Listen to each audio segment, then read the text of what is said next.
Hello, my name is Cathy. At my own sister's wedding, I was told to stand against the wall so I wouldn't ruin the pictures. My seat? Taken by a stranger while my name card lay trampled on the floor. And when I walked to the gift table, my aunt pointed at my envelope and shouted, "That's not a gift, it's back rent." Imagine saving for months, only to have your family strip you of dignity in front of everyone. What would you have done? Walked away in silence or taken it back? The late afternoon light draped the vineyard in gold as I pulled into the long gravel drive. From a distance, the rows of vines looked immaculate, the kind of scenery meant for glossy magazines or picture-perfect wedding albums. Yet as I stepped out of the car, my chest tightened.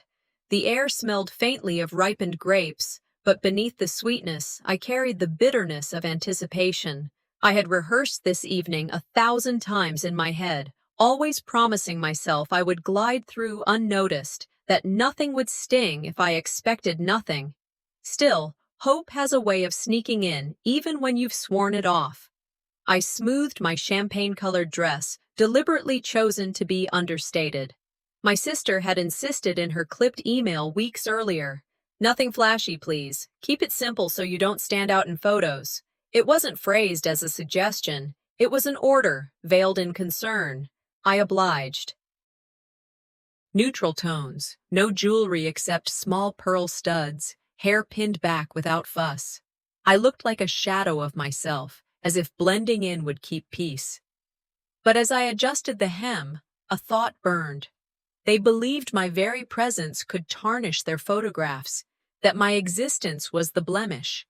Inside the reception hall, the chandelier lights glowed warm against the vaulted ceilings. Laughter floated in waves, glasses clinked. Guests in sequins and tuxedos drifted toward the seating chart displayed on an ornate easel. I followed, heart pounding in my ears. When I found my name, scripted elegantly in gold, Ms. Cathy Sterling, Table 6, Seat 3, a rush of warmth spread through me. For a fleeting moment, I felt like maybe this time would be different, but relief can be cruel when it's brief. I wound through the maze of linen-covered tables, scanning until I reached Table 6. My seat, third from the left, should have been waiting for me. Instead, a young woman I had never seen sat there, her sequined dress shedding glitter onto the cushion. She scrolled her phone, gum snapping rhythmically. At her feet lay my name card, half crushed and dirtied by footsteps. I bent to pick it up, brushing it clean, and quietly said, "Excuse me, I believe this was my seat." She didn't even bother to sit up straighter. Her eyes flicked over me, then back to her screen. "Oh, they said someone canceled. So this seat was free." I stood there, the card pinched between my fingers, while conversations and laughter swirled around me. My first instinct was to protest, to demand at least a chair be brought. But I remembered Maya Angelou's words. Never make someone a priority when all you are to them is an option. If I argued now, I would give her, and the family, a spectacle. So I swallowed it. "Of course," I said evenly, though my voice sounded strange to me. I placed the card back on the table, then stepped aside. The stranger didn't thank me. She didn't acknowledge me again. I drifted to the edge of the room, where shadows gathered near the floral arrangements. From there, I could see relatives at nearby tables catching my eye and quickly looking away. Some smirked faintly, as if my displacement was an inside joke. None intervened. Their silence was a chorus, rehearsed for years. They've rehearsed this role for me, I thought, my lips pressed into a thin line. The extra piece, the disposable guest. As I lingered, a cousin I barely knew passed by with a drink. I caught the mutter under his breath, meant for his companion. "I don't know why she even came." The words stung precisely because I had asked myself that question too many times already. My chest tightened again, but I held myself upright. I had lived through decades of being minimized, always at the edge of family portraits, rarely at the center of conversation. Yet tonight felt sharper, like every slight had been sharpened into a blade. I turned from the table and scanned the room again. Every seat was occupied, the chatter filling every corner. My name might have been on the list, but no place was truly mine. It isn't about the chair, I whispered to myself, gripping the strap of my clutch. It's about erasing me. And then I saw it. Across the room, near the gleaming dance floor, stood the gift table. Silver-wrapped boxes towered like a monument, envelopes stacked neatly. And there, half hidden but unmistakable, was the one I had placed earlier, the envelope containing my card and the check I had saved for months. My eyes locked on it, unaware that before the night ended, that envelope would unravel everything. I lingered near the edge of the reception hall, clutch in hand, trying to appear as though I belonged. The chandeliers bathed the room in warm light, but my stomach churned as I scanned the sea of tables. Every chair was occupied, the conversations animated, the clinking of glasses almost deafening.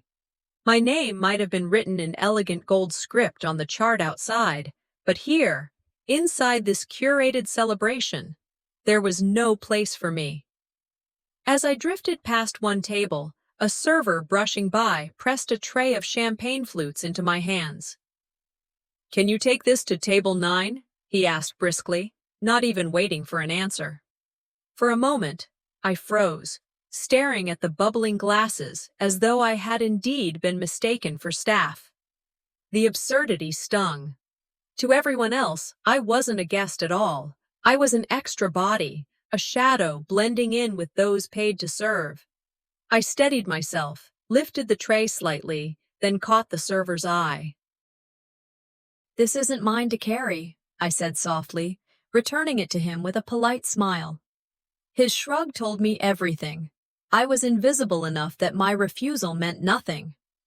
As he disappeared into the crowd, I breathed slowly, masking the sting. In America, they say hard work speaks for itself, but in families like mine, silence speaks louder. I walked along the perimeter of the hall, pretending to admire the floral arrangements while my heart beat with the steady ache of being unseen. Relatives glanced my way as I passed, their eyes flickering quickly to avoid acknowledgement. At one table, a woman leaned toward her companion, her lips curling as she whispered, "I thought she wasn't coming. Guess they couldn't keep her away." Her companion smirked and raised his glass. The words slid into my ears like needles. Standing here, present but erased, I felt the same hollow ache I had carried into countless family gatherings before. At birthdays, I had been assigned a seat near the kitchen door, as if the smell of food should mask the absence of belonging.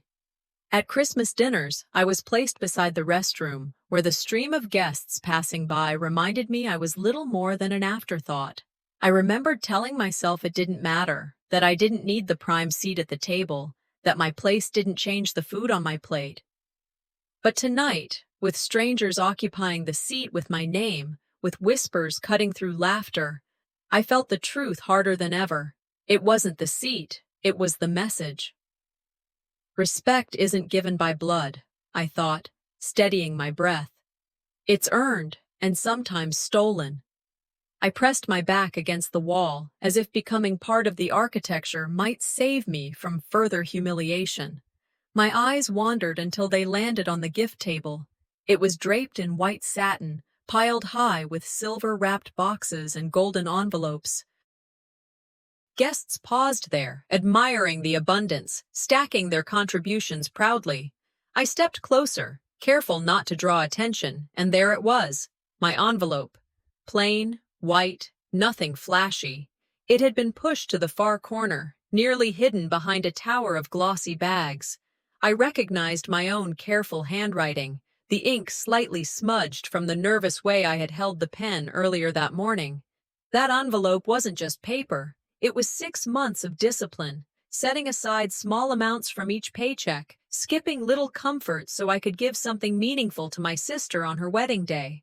I had thought, foolishly, that maybe this offering could bridge the canyon between us.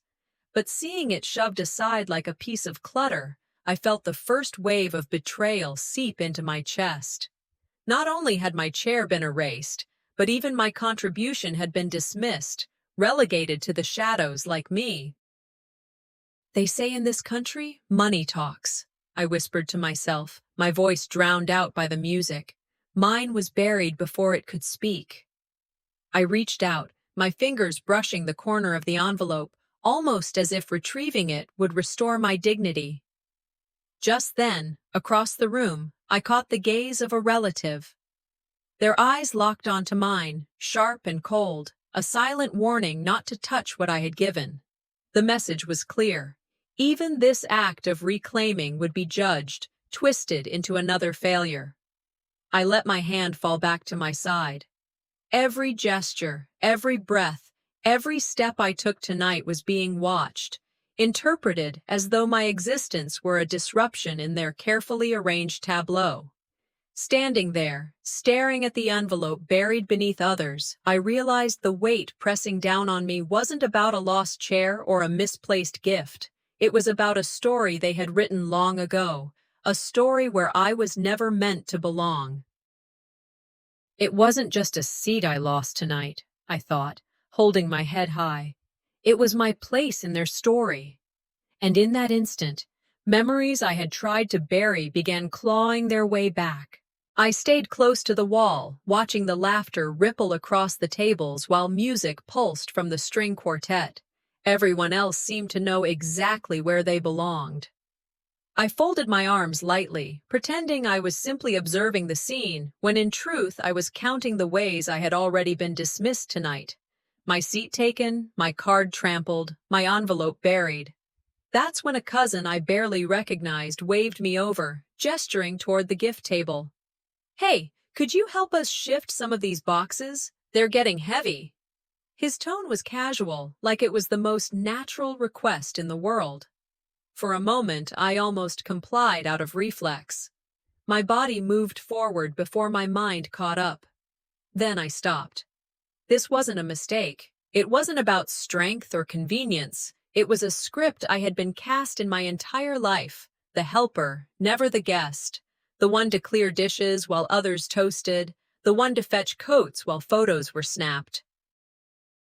I forced a smile, tilting my head slightly. "I'm not staff," I said evenly. His grin faltered, and he muttered, "Just thought you wouldn't mind." He turned back without apology, already pulling someone else in to help. As I walked back to the shadows, my thoughts sharpened. When people keep assigning you the wrong role, sometimes it's not an accident. It's a script they've written for you. Tonight, the lines of that script were etched clearer than ever. The scent of roasted chicken and garlic drifted through the air as waiters carried platters past. I let the aroma anchor me for a moment before the memories began to flood. I remembered Christmas one year, the living room filled with the glow of twinkling lights. My siblings lined up in front of the tree, all smiles, while I was asked to fetch chairs from the garage. By the time I returned, the photo had been taken without me. I had tried to laugh it off, telling myself it was nothing, that I would be in the next one. But when the albums came back from the printer, my absence was permanent. There was my 16th birthday, when the candles were lit, but my parents forgot to call me into the room until after they'd already sung. Someone said, "Oh, she's here too," as though I'd wandered in from the street. I clapped along, pretending it was funny, swallowing the ache.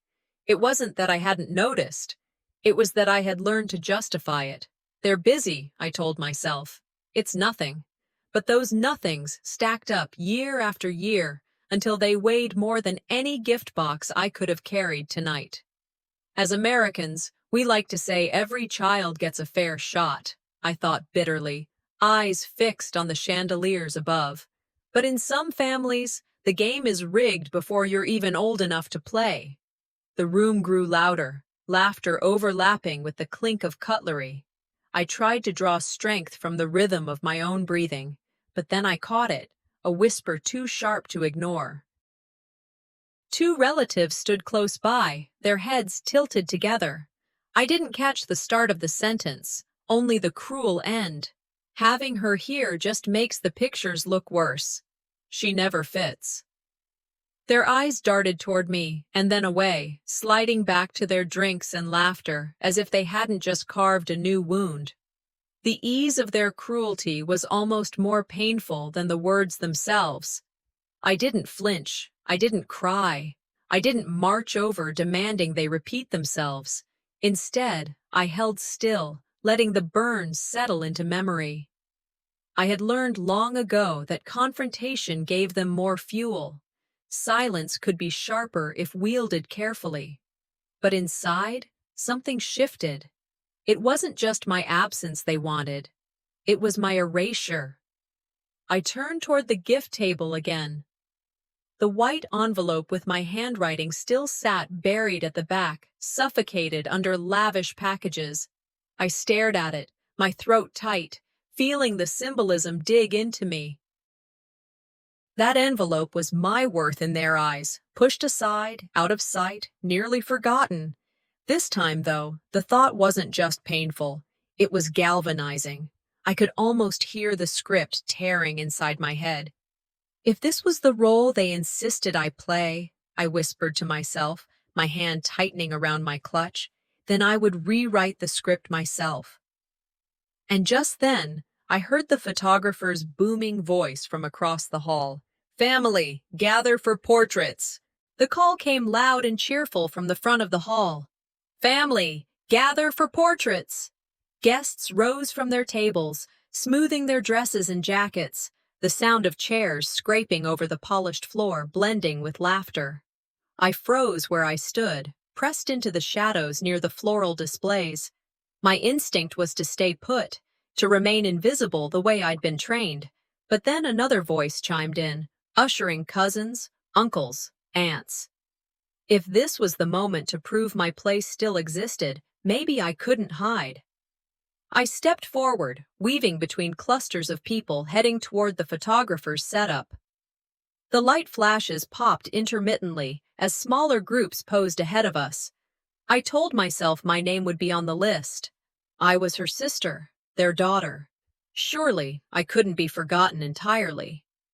My throat tightened, but I pressed on, standing a little straighter as I joined the cluster.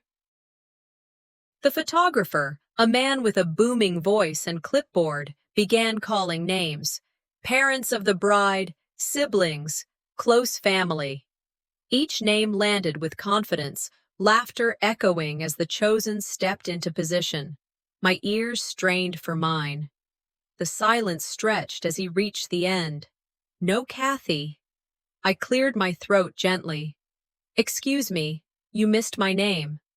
The photographer glanced down at his clipboard, then looked back at me apologetically. "I'm sorry. We're doing immediate family only." Immediate family. My chest burned as if the words themselves had weight. "I am her sister," I said, my voice measured. An aunt near me patted my arm condescendingly. "Maybe sit this one out. We don't want to crowd the frame." I stepped back, each movement deliberate, swallowing the humiliation. I was the sister, the daughter. Yet I stood there, erased like a stranger. I retreated toward the wall again, head high though my vision blurred. As I leaned against the table edge, something caught my eye near the floor. A folded name card, smudged with dirt. I bent down and picked it up, brushing it off. My stomach dropped when I saw the print. "Cathy, staff." The letters stared back at me, bold, unapologetic. My card hadn't just been misplaced, it had been mislabeled. Behind me, a relative's chuckle pierced the moment. "Well," he said loud enough for others to hear, "maybe that's more accurate." A ripple of snickers followed, thinly veiled behind raised glasses. I straightened, card in hand, refusing to let my face crumble. If I broke here, they would have their victory. Instead, I tucked the card into my clutch, every muscle in my body taut with control. Americans love the idea of the underdog, but in families, the underdog isn't cheered for, she's mocked.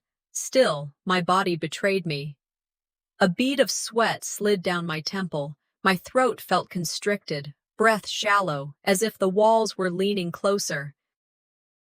Yet I stood tall, willing my frame to project dignity, even as inside I shook. How much longer could I carry the weight of their contempt without bending? My mind flicked through images from old photo albums, pages where my siblings beamed at the center while I hovered at the edge, sometimes cropped out entirely. I remembered being told to scoot a little left until I was nearly off the page, over and over. My existence adjusted until I disappeared. Tonight was simply the pattern writ large, projected for strangers and relatives alike. If they wouldn't let me into the frame, I thought, steadying myself with the edge of a chair, I'd find my own. The vow pulsed in me like a heartbeat, subtle but unyielding. The photographer's voice boomed again. "All right, let's capture this beautiful family." I stayed at the sidelines, watching as they lined up, arms linked, faces glowing with curated joy. The shutter clicked rapidly, the laughter carrying across the hall. I was outside the glow, unseen, but no longer blind. That was the moment I decided. If they could erase me so easily, I would erase my silence just as ruthlessly. The room hummed with conversation, laughter swelling and spilling over the clinking of glasses. I stood where the shadows clung, steadying my breath after the photographer's dismissal. My body felt like glass, transparent, fragile, but I forced my shoulders back, determined not to crack. People still watched me from the corners of their eyes, quick whispers rising and falling like a current around me. I caught fragments, but I let them pass. If I let every murmur slice me open, I would bleed out before dessert was served. I reminded myself of something I'd once heard. You can survive almost anything if you learn to live without applause. That sentence steadied me. Tonight there would be no applause, not for me, but survival. I had practiced that for years. I took a sip of water from a passing tray, more for something to do with my hands than thirst. That's when I felt it. The shift in the air, a low rumble of expectation. My father's voice was clearing in his throat, his chest rising as he prepared to speak. He had a way of commanding attention without even trying. Conversations died down in a ripple as he leaned back in his chair, his booming tone cutting through the hall. "She drains the room," he declared, loud enough for every relative nearby to hear. "I told Sherry it was a mistake to invite her."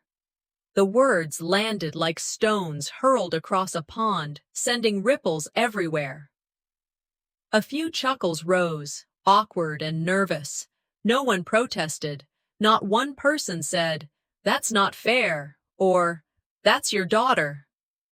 They all sat in complicit silence, some nodding, others pretending to sip their drinks to avoid the weight of the moment. My back stiffened, as though an iron rod had been forced along my spine. My cheeks burned, but I held my gaze steady. I would not cry. I would not give him or anyone else the satisfaction of seeing me crumble. Inside, though, the echo reverberated, louder than the music or the clinking silverware. Some wounds don't bleed. They echo. My mother shifted uncomfortably in her seat, glancing away, but even she didn't speak. Betrayal has many faces. Sometimes it's a slap, other times it's silence. Tonight I endured both. I held my clutch tighter, nails pressing into the fabric, anchoring myself.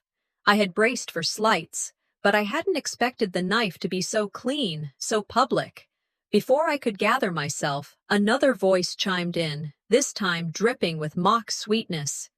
April, one of Sherry's friends, sauntered toward me with her wine glass in hand, her smile bright enough to draw attention from half the room.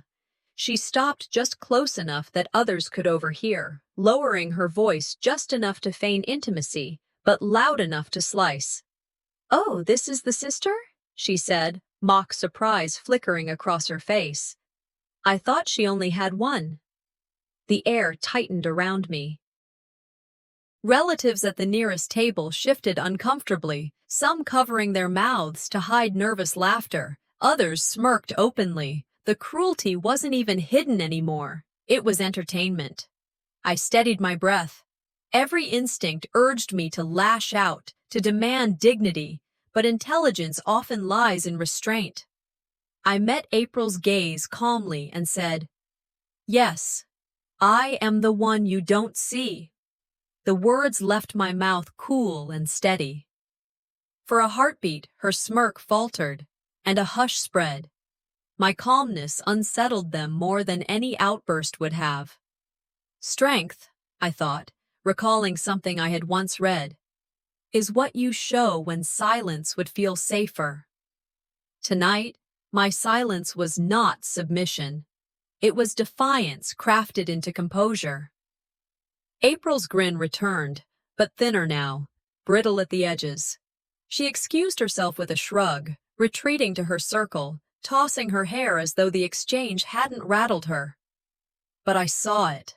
I saw the flicker of doubt I had placed in her performance. Still, the humiliation lingered like smoke clinging to my clothes. The laughter that followed in her wake was quieter, but it was enough to twist the knife deeper. I turned again toward the gift table, the satin cover gleaming under the lights. My envelope still lay half-hidden, corner peeking from behind others, as if it too knew its place. My heart beat slow and deliberate as I studied it. This cycle ends, I thought, a resolve settling into my bones.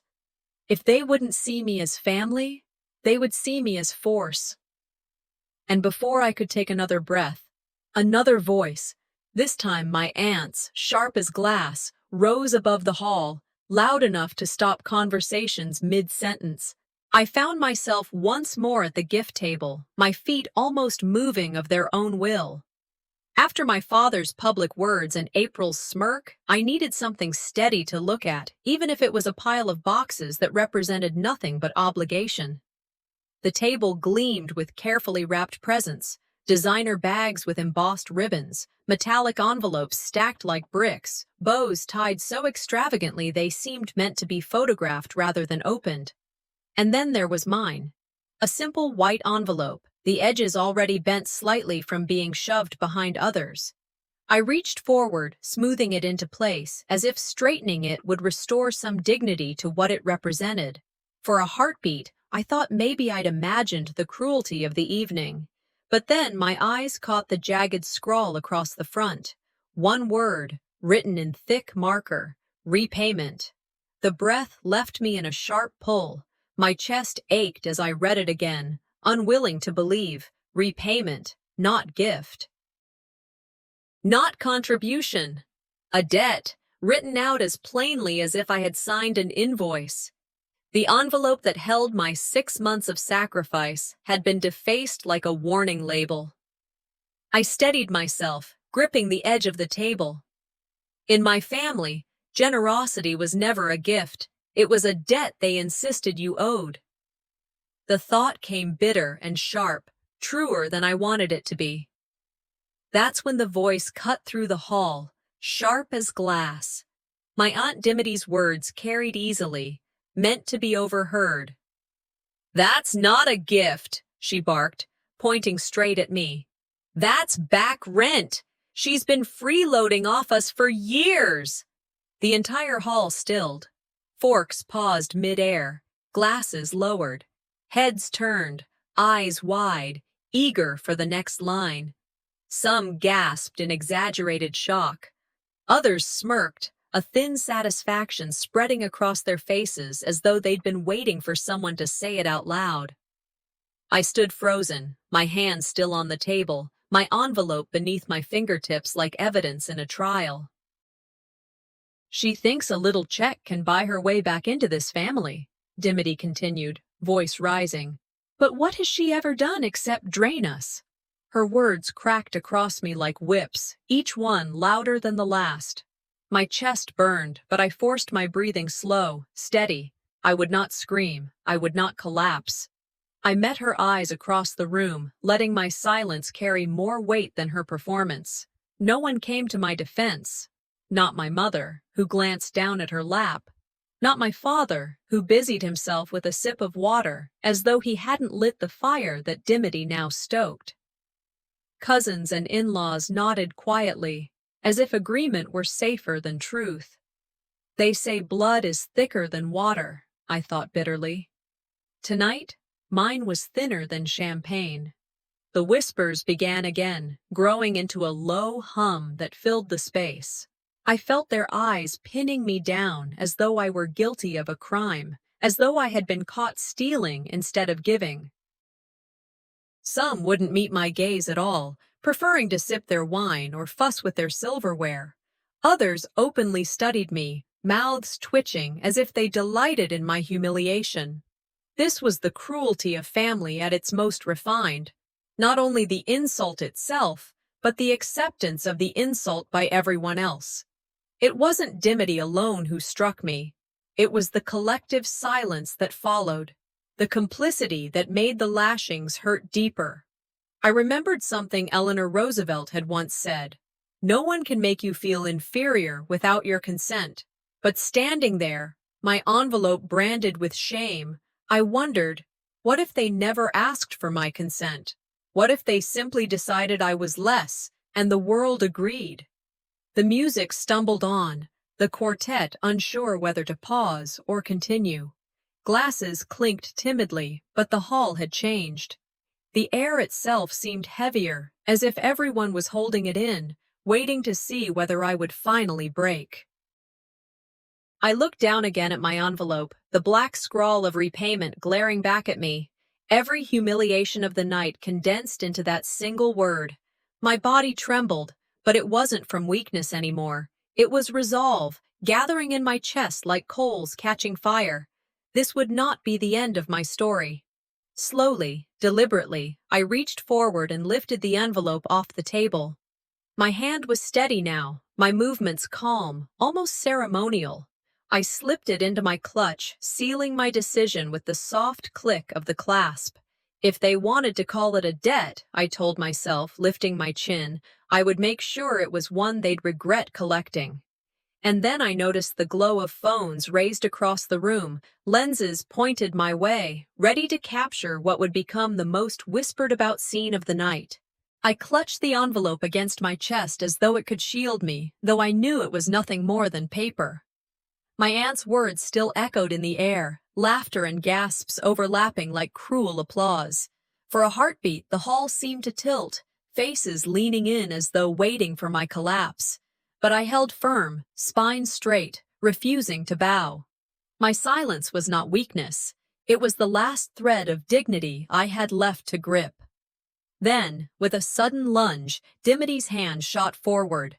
Before I could react, she tore the envelope from my grasp, her nails scraping my skin in the process. She raised it high, waving it above her head like a trophy, her voice shrill. "See? Proof she never really gave anything." The crowd gasped, some audibly, others whispering to their neighbors as though they'd been promised a show and had finally received it. A cousin covered her mouth, stifling a laugh, while a groomsman smirked openly. My envelope, the one I had saved for with quiet discipline, was now a prop in my aunt's performance. It felt as though a piece of me had been ripped out and dangled in front of strangers. Not money, not paper. My name, my effort, my attempt at belonging. Sometimes the theft isn't of money, it's of your name. Dimity shook the envelope again. She thinks this is generosity. It's nothing but repayment for everything we've done for her. I reached forward instinctively, but then froze. If I fought her for it, if I snatched it back, they would laugh harder. If I cried, I would prove them right. So I stood still, every muscle taut, letting the shame settle into fire beneath my skin. And then came the rustle, the unmistakable sound of phones being drawn from pockets and clutched in eager hands. Screens lit up across the hall like fireflies, their lenses all pointed at me. Someone near the dance floor whispered with a grin, "This is going on TikTok tonight." Another muttered, Finally, some real drama. The words rolled over me heavier than Dimity's accusations. In seconds, I was no longer just humiliated here. I was being packaged for strangers. The cruelty of this family, the mockery of this hall, would spread to people who didn't know my name, didn't care about truth, only about spectacle. My stomach clenched as laughter bubbled again, sharper now that it was being recorded. The horror wasn't that I was mocked, it was that my shame was now content. Privacy ends where cruelty begins, and cruelty is always eager to be shared. I froze in place, hands steadying on the table edge. The chatter rose, whispers darting around like arrows. My mother remained silent, her eyes fixed on the floor. My father looked away, unwilling to intervene. My sister, radiant in her gown, smiled nervously as if the show must go on. Not one person stepped forward to stop it. Instead, a few nodded quietly, agreeing with Dimity's words. Others smirked into their glasses. It struck me then. This was not just one person's cruelty, it was a collective verdict. Memories rushed in, quiet humiliations, hidden in the shadows of family gatherings. A birthday where my presence was forgotten, Christmas photos where I was cropped out, dinners where my chair was beside the trash bin. But this moment was different. It wasn't hidden. It was broadcast. I felt my throat tighten, my body buzzing with the weight of every eye and every lens fixed on me. For a moment, I thought I might shatter. But I inhaled deeply, let the air fill my lungs, and steadied myself. Fighting her physically would make me their clown, crying would make me their fool. But speaking, measured, calm, could become my weapon. I lifted my chin slowly, my eyes sweeping across the sea of raised phones, the faces eager for my collapse. I felt the rage burning hot in my veins, but also a clarity I hadn't known before. If they wanted an audience, then I would make sure the story they carried out of here was not theirs alone. My silence until now had been their stage, but now I would take the microphone. If they wanted an audience, I would give them a show they'd never forget. I parted my lips to speak, and in an instant, the hall fell silent. The hall was so quiet I could hear the hum of the lights overhead. My aunt still held the envelope aloft, her face flushed with triumph, while the glow of dozens of phones framed me like a spotlight. I stood in the center of the room, exposed, every pair of eyes waiting for me to shrink. My pulse thudded, but I steadied my stance, shoulders back, chin lifted. All my life, I had chosen silence, absorbing the blows, stepping aside, convincing myself endurance was enough. Tonight, silence would become something else. Tonight, silence would be my weapon.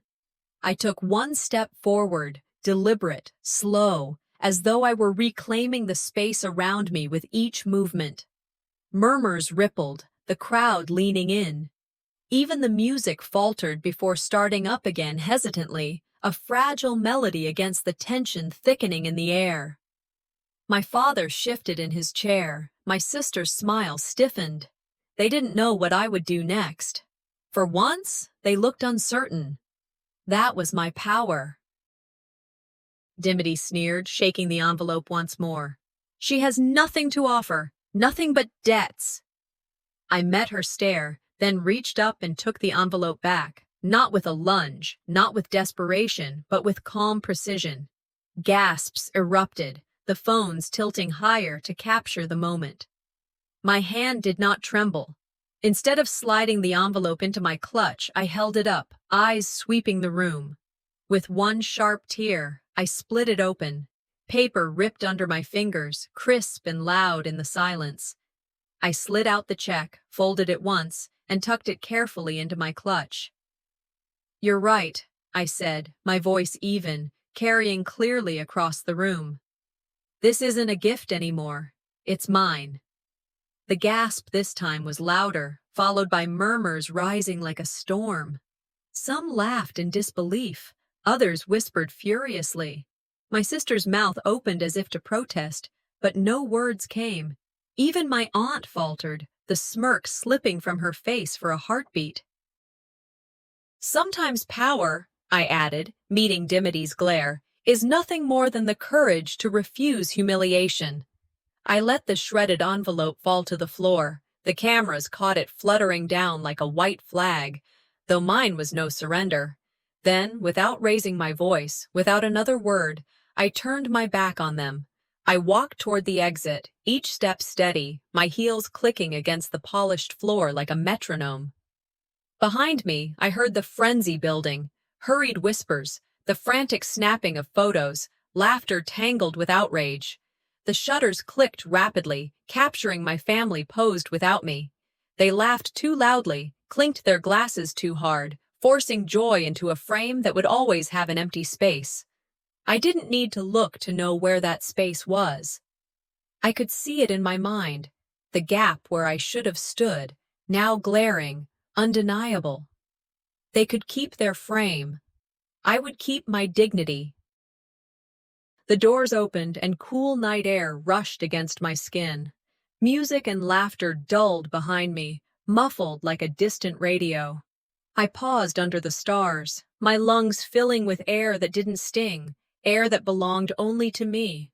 For the first time in years, I felt both broken and alive.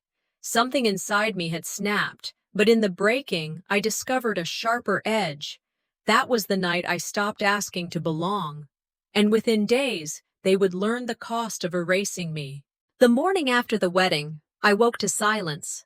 My apartment felt strangely still, sunlight cutting across the hardwood floor in pale stripes. I sat on the couch, a mug of coffee cooling in my hands, staring at nothing.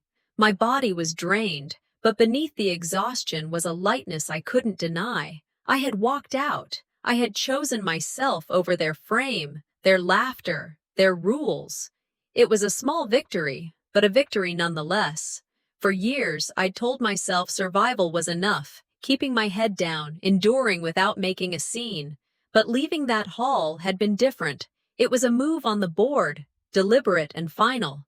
Sometimes walking away isn't weakness. It's the strongest move left on the board.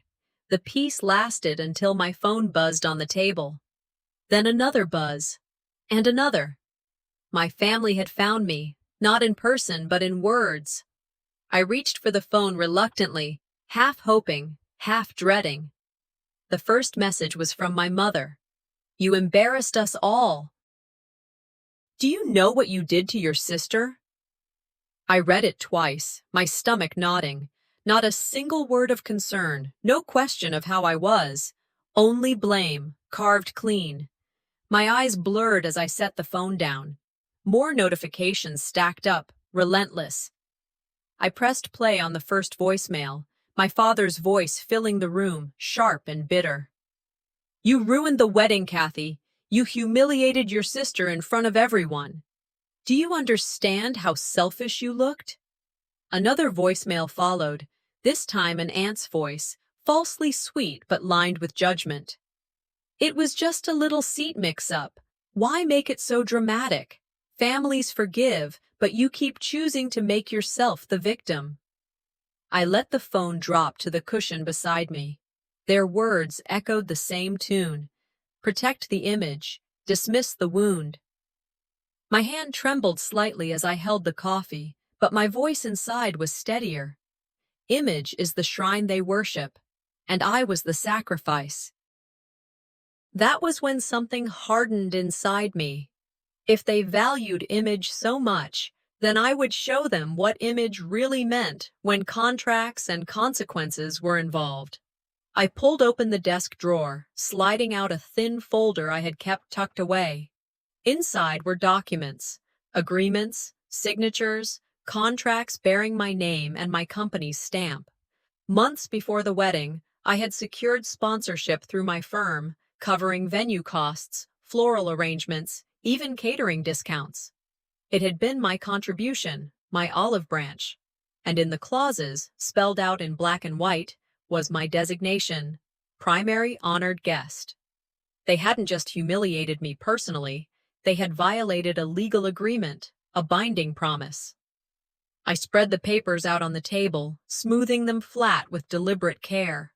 The words blurred at first, but then they sharpened as resolve took hold. They erased me from their photos, I whispered to the empty room.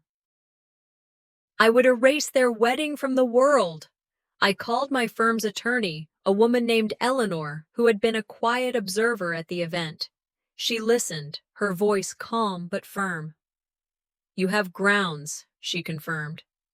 Every clause they breached is documented.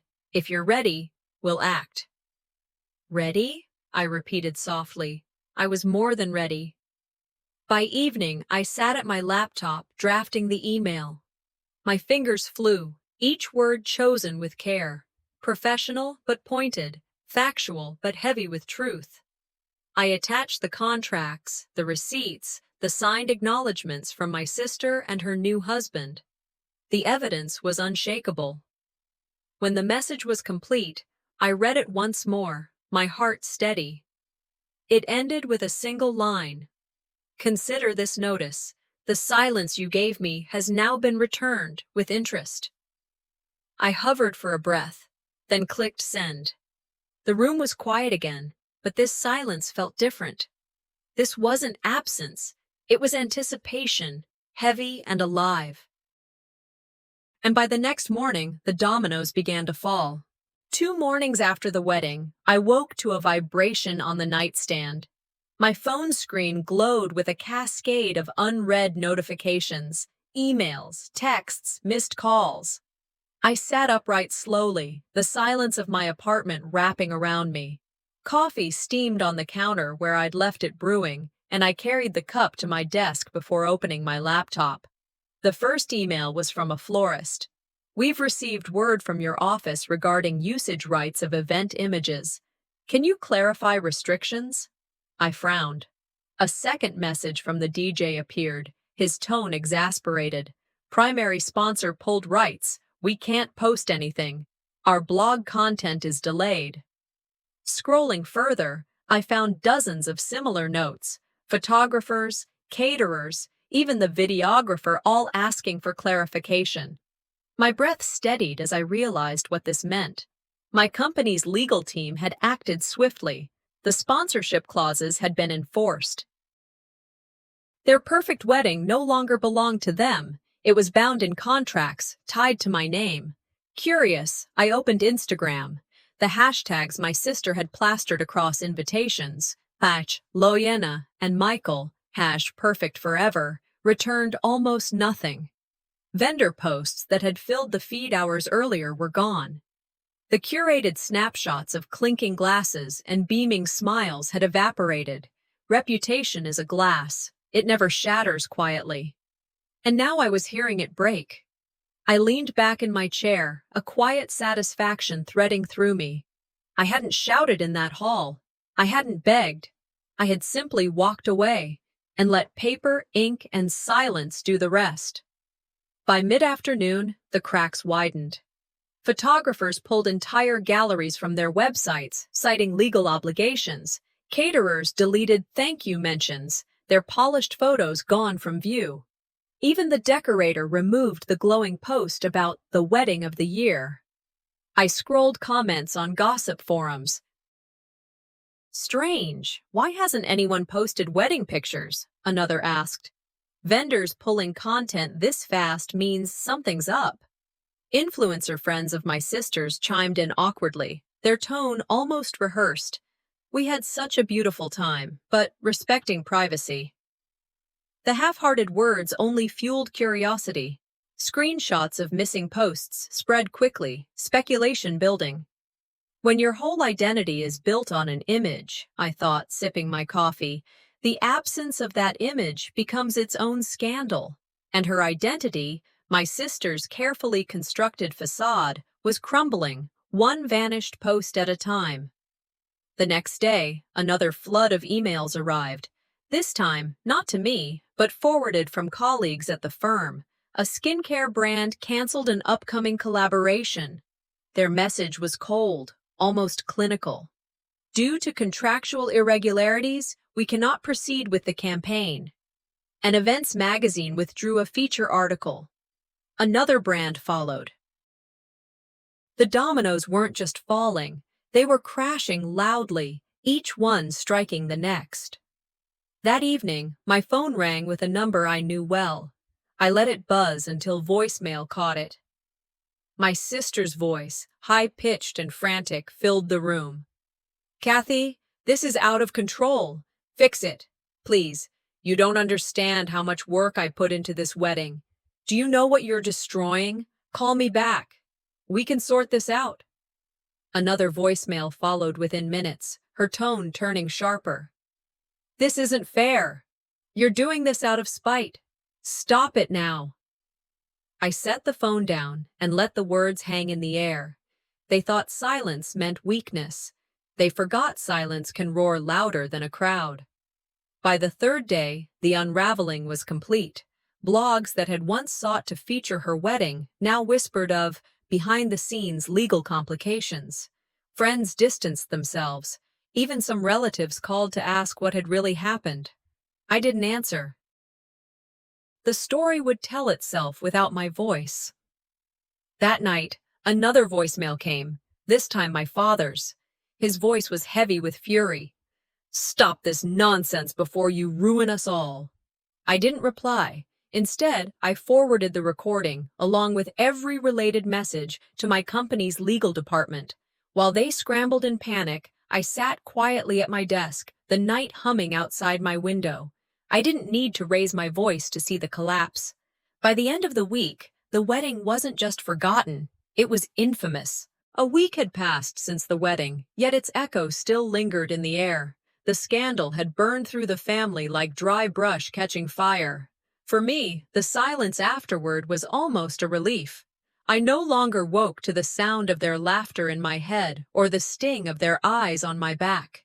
Instead, my apartment greeted me with the hum of the refrigerator, the whisper of traffic beyond the windows, and my own steady breathing. But the phone never stopped.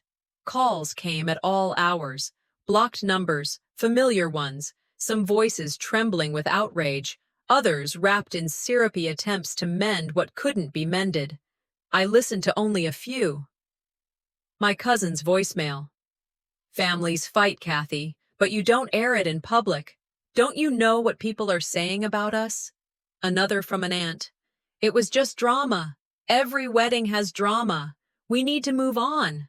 The audacity of it all would have been laughable if it weren't so familiar. No apologies, no acknowledgement, only an urgent rewriting of the script to protect pride. They wanted me back in the role I had played all my life, the quiet scapegoat. It's amazing how quickly people will rewrite the story if it saves their pride, I thought. For the first time, the isolation wasn't heavy. It was clean, like air after rain. I no longer had to twist myself into the space they left me. That was gone.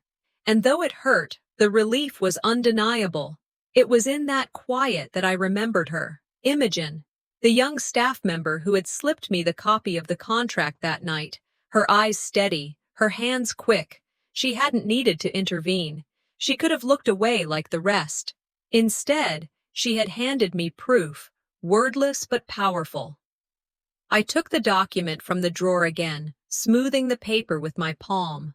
It wasn't just paper. It was proof that I wasn't invisible.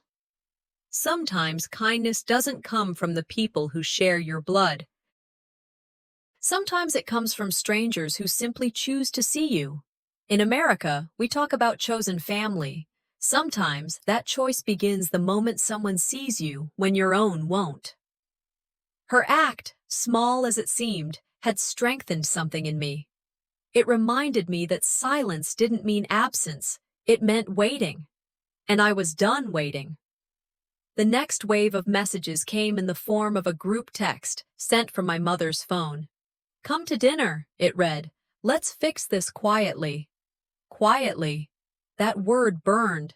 Quiet was the role I had perfected for decades, absorbing, enduring, being the shadow at the edge of their portrait. Quiet was their demand, not my choice. I didn't reply. I wouldn't. They weren't asking me back as family, I whispered aloud to my empty kitchen. They were asking me back as silence. I pulled out a fresh notebook and opened to the first page. My pen hovered, then began to move. Lines filled with ideas I had been shaping in my head since the night of the wedding. Not about reconciliation, but about rebirth. The sponsorship funds that had once built their perfect stage would now build something of my own. A foundation for women like me, women erased in their own families, overlooked in rooms where they should have belonged. Invisible daughters, sisters, wives, mothers. I would build them a table, one that no one could push them away from. As the words flowed, I felt something I hadn't felt in years. Power. Not the loud kind my father wielded, or the cruel kind my aunt spat across the room. A quieter, stronger kind. The kind that didn't need their permission. I leaned back, staring at the outline on the page. I saw myself no longer as the erased sister, but as the architect of something bigger, something mine. By the time the sun dipped low, filling my apartment with the orange glow of dusk, I had written the first blueprint of my foundation.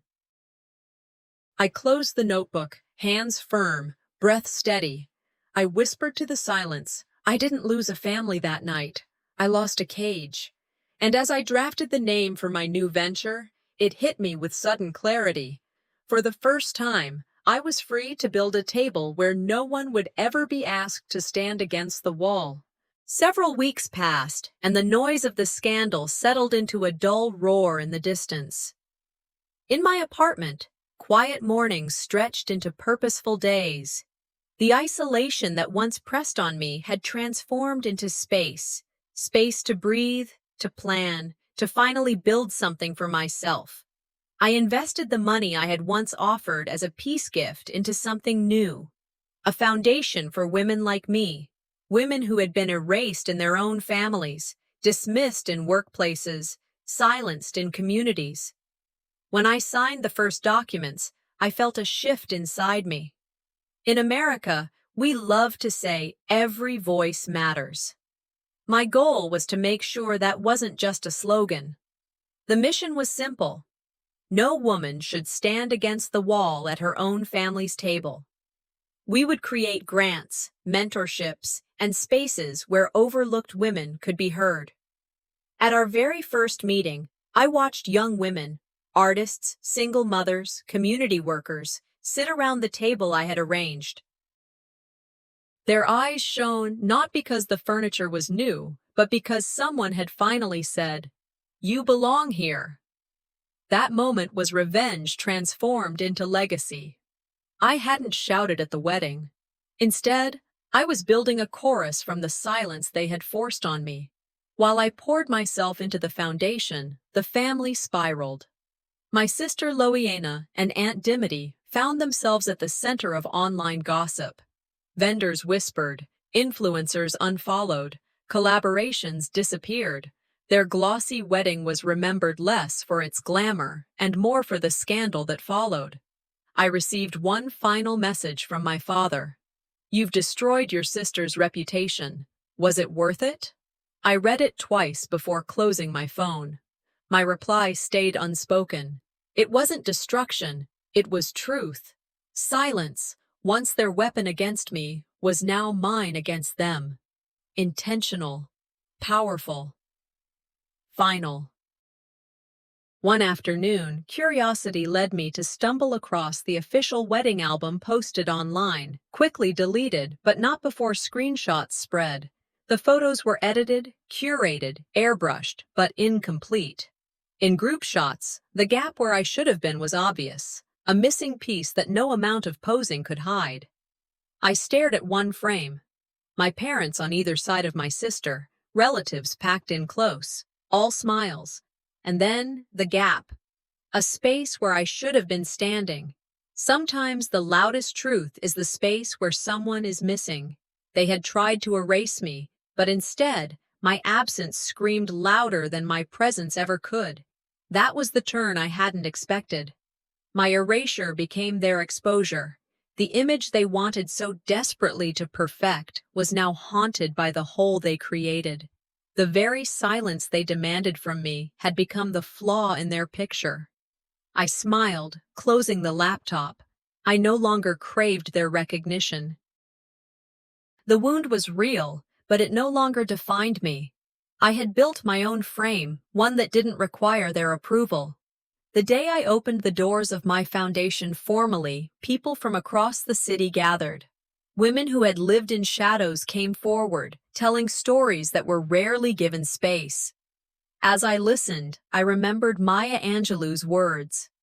"I come as one, but I stand as 10,000. That was how I felt, backed by every unseen woman who had ever been told to shrink, to disappear, to stand by the wall. I stood at the front of the room and declared, "This is not just my story, this is ours." They wanted me silent, but silence has turned into something bigger, into power. Applause filled the room, real applause, not the kind begged from reluctant relatives. And in that moment, I knew I didn't need the seat I had lost. I had built a table of my own, and it had room for everyone they had cast aside. I closed the night with one final thought, one that I carried with me long after the guests had gone. They wanted me out of the picture, and that's exactly why I'll never fade again.